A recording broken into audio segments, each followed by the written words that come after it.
Pemirsa, ungkapan syukur tiada henti dipanjatkan oleh Oki Setiana Dewi. Bagaimana tidak, kondisi ibundanya, Yunifa Lismawati yang kini sedang menjalani perawatan intensif di rumah sakit, sudah keluar dari ruang ICU untuk menjalani perawatan lanjutan. Sebab itulah kakak kandung Ria Ricis ini mengungkapkan rasa syukurnya.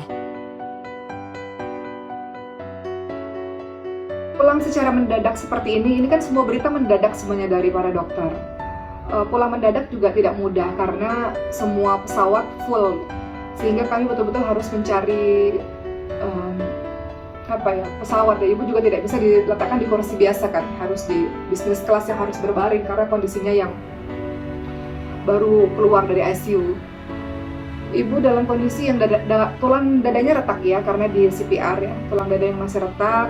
Namun secara keseluruhan beliau baik, dan saya teringat sekali pesan para dokter dan para suster yang ada di rumah sakit. Mereka bilang, Masya Allah, mereka bilang begini, ibu kamu itu seorang pejuang. Dia adalah seorang pejuang, dan banyak yang tidak bisa bertahan atas kejadian ini. Tapi ini seperti mukjizat ya, seperti keajaiban yang Allah berikan, dan ibu kamu bisa melanjutkan hidupnya yang baru. Allah beri kesempatan untuk ibu kamu untuk tetap terus beramal soleh, dan kami semua bahagia.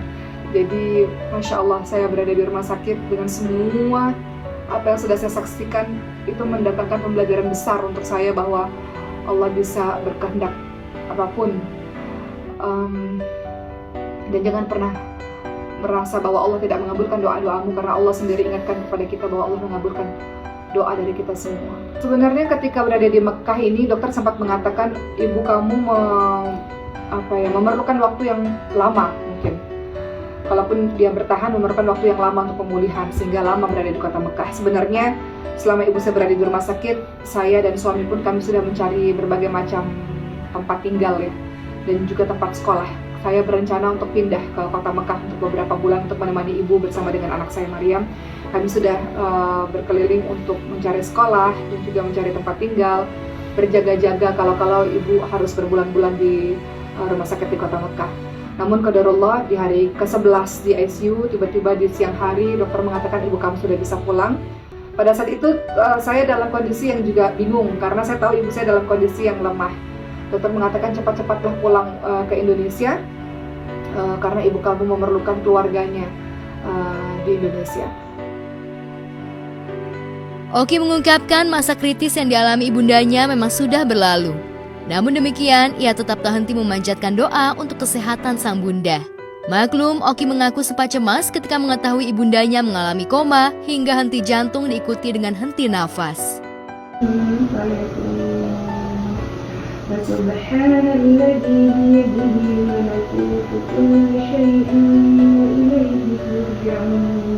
Takutan terbesar bagi saya tentu adalah ketika ibu tidak bertahan.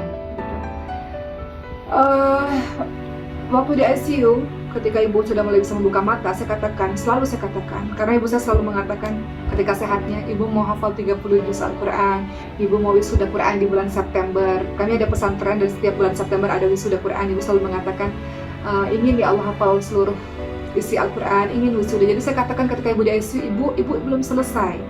Hafalan ibu saya belum 30 juz, ibu belum selesai, ibu masih punya sisa ayat-ayat untuk dihafalkan. Jadi ibu terus berjuang ya. Dan yang buat saya bahagia, ibu saya mengangguk setiap saya katakan ibu mau wisuda Quran kan nanti September, ibu mau selesai hafalan 30 juz kan, ibu saya mengangguk di ICU itu. Jadi ada harapan bagi saya ketika saya lihat ibu saya semangat untuk berjuang dan bertahan. Dan suster dan dokter mengatakan ibu kamu memang seorang pejuang ya, dalam artian dia kuat bertahan.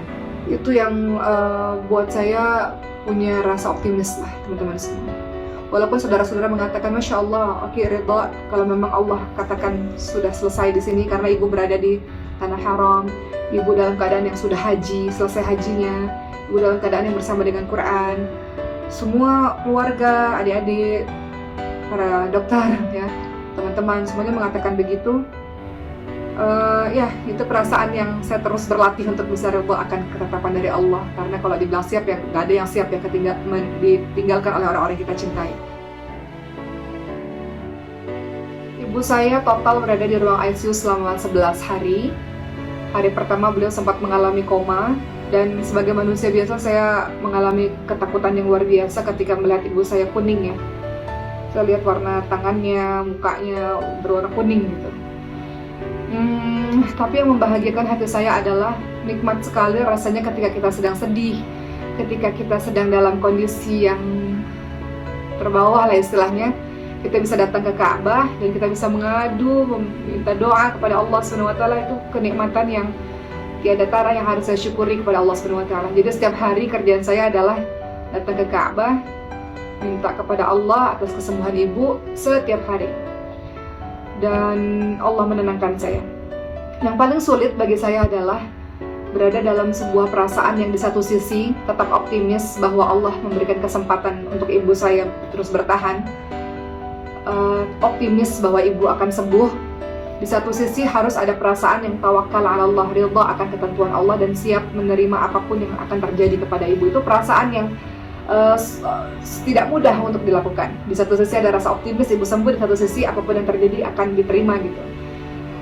Perasaan itu yang buat saya harus terus meminta kepada Allah untuk bisa berada di situasi perasaan yang seperti itu gitu. Semua saudara mengatakan dan juga dedek saya mengatakan ikhlasin Boki gitu. Kami juga udah ikhlas gitu, akan apapun yang terbaik menurut Allah. Beberapa dokter, teman-teman dokter di Indonesia, saudara-saudara lainnya mengatakan, oke, ikhlas apapun yang terjadi kepada ibu. Kemudian saya katakan, tapi ibu insya Allah masih bisa terus berjuang gitu. Yang buat saya agak sedikit ringan ya, perasaannya di hari kelima di ICU. Setiap kali saya baca Quran, ibu saya memejamkan mata namun ada air mata yang keluar gitu. Ibu saya suka kalau saya baca Quran dan saya rasa Quran itu adalah kekuatan untuk ibu saya. Saya lupa di hari kelima atau keenam gitu ya, ketika ibu saya sudah mulai bisa membuka matanya, setiap kali saya katakan ibu mau oke baca Quran, beliau mengangguk. Ibu oke minta maaf, ada dia minta maaf kalau ada salah, beliau mengangguk. Jadi respon itu membuat saya bahagia, terlebih saya meminta maaf kepada ibu dan ibu memaafkan. Hari itu di hari kelima di ICU saya rasa saya lebih tenang pada saat itu.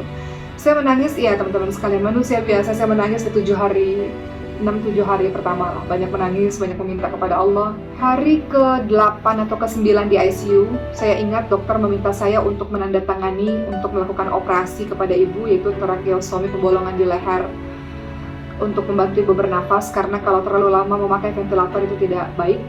Dokter mengatakan ibu saya akan segera transfer ke rumah sakit yang lain dengan peralatan yang jauh lebih lengkap untuk melakukan operasi itu. Kemudian akhirnya saya tanda tangani. Masya Allah, saya merasakan dan menyaksikan sendiri bagaimana kebesaran Allah ya teman-teman semua. Keesokan harinya, kalau nggak salah di hari ke-10 di ICU, dokter mengatakan kami tidak jadi melakukan tindakan tracheostomi. Ternyata ibu kamu sudah bisa untuk dilepas ventilatornya dan ibu sudah tidak menggunakan ventilator. Ajaib. Jadi Masya Allah, apapun kalau Allah sudah berkehendak maka bisa apapun terjadi gitu.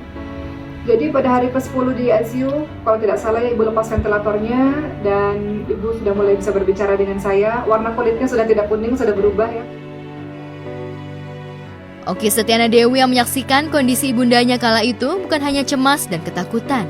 Ia juga tak bisa berbuat banyak selain doa, sambil meminta dokter rumah sakit di Mekah yang menanganinya untuk lebih fokus merawat ibundanya diiringi dengan doa. Dokter mengatakan kami sudah melakukan semua yang terbaik dengan peralatan terbaik. Yang kamu bisa lakukan adalah berdoa. Berdoa kepada Allah, kamu pergi ke tanah haram, pergi ke masjid, pergi ke depan Ka'bah dan berdoa kepada Allah, kata dokter. Ini kasus yang sangat sulit. Kata dokter, berhenti nafas selama 5 menit itu bukan kasus yang mudah. Dan banyak berdoa kepada Allah. Banyak yang terjadi di ICU, kata para dokter. Pertama, yang terjadi di ICU adalah orang-orang yang tetap terus dengan ventilatornya gitu, atau untuk membantu pernafasannya di tracheostomi, dibolongi lehernya, dan seterusnya kan begitu. Atau mungkin dia bisa sembuh juga. Yang kedua, dia tidak bertahan. Dan ketiga, Allah kasih keajaiban, tiba-tiba dia sembuh. Jadi kata dokter, ada banyak hal terjadi di ICU dan ada banyak hal keajaiban bisa terjadi dengan kekuatan doa. Jadi dokter-dokter di kota Mekah ini meminta saya untuk banyak sekali berdoa di depan Ka'bah. Oki menurutkan pada hari ke-10, ibundanya di ruang ICU, pemain film Ketika Cinta Bertasbih itu merasa sedikit lega melihat kondisi ibundanya berangsur membaik. Mungkin saya mau sedikit berpesan kepada teman-teman semua yang Allah uji dengan sakit. Orang-orang yang kita cintai memang tidak mudah ya teman-teman semua. Banyak air mata yang mengalir. Kadang-kadang kita rasa takut sebagai manusia biasa. Kadang rasa cemas, kadang rasa sedih yang tidak berhenti gitu. Tapi insya Allah, Allah itu memberikan kekuatan kepada kita insya Allah. Allah yang maha berkehendak atas segala sesuatu. Allah yang kasih penyakit, Allah yang bisa sembuhkan. Yang jelas pasiennya semangat dan berikan semangat untuk mereka. Dan teman-teman yang menjaga orang sakit juga harus terus semangat, berhusnuzon prasangka baik kepada Allah, walaupun di satu sisi ridha akan apapun ketentuan dari Allah. Dan Allah sayang sama kita semua insya Allah. Allah berikan kesedihan karena Allah sayang pada kita. Dan kita tahu bahwa semuanya itu bukan punya kita, ibu kita kah, anak kita, pasangan kita, siapapun bukan punya kita. Kita hanya dipinjamkan sementara oleh Allah SWT. Dan pinjaman yang sementara itu hendaknya saya maupun kita semua bisa memperlakukannya dengan sebaik mungkin. Jadi saya merasa Allah masih berikan kesempatan kepada saya untuk bisa berbakti kepada ibu saya insya Allah. Sabar ya untuk teman-teman semua yang mendampingi orang-orang tercinta yang sakit. Mudah-mudahan dengan doa, dengan kesabaran akan ada sebuah kebahagiaan di ujungnya insya Allah.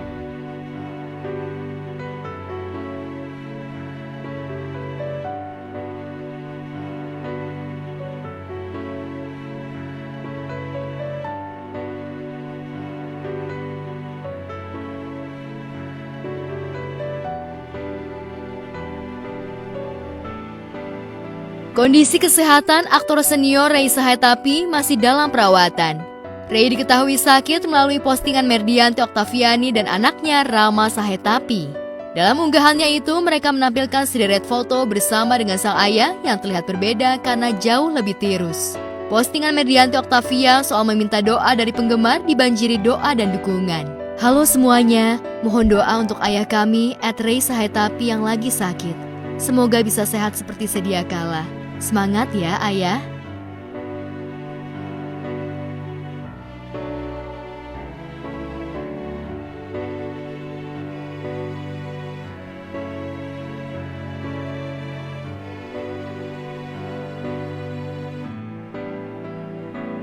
Sayangnya pihak keluarga tidak merinci soal penyakit apa yang diderita Rey Sahetapi hingga harus menjalani perawatan secara intensif dan mampu merubah penampilan mantan suami Dewi Yull itu.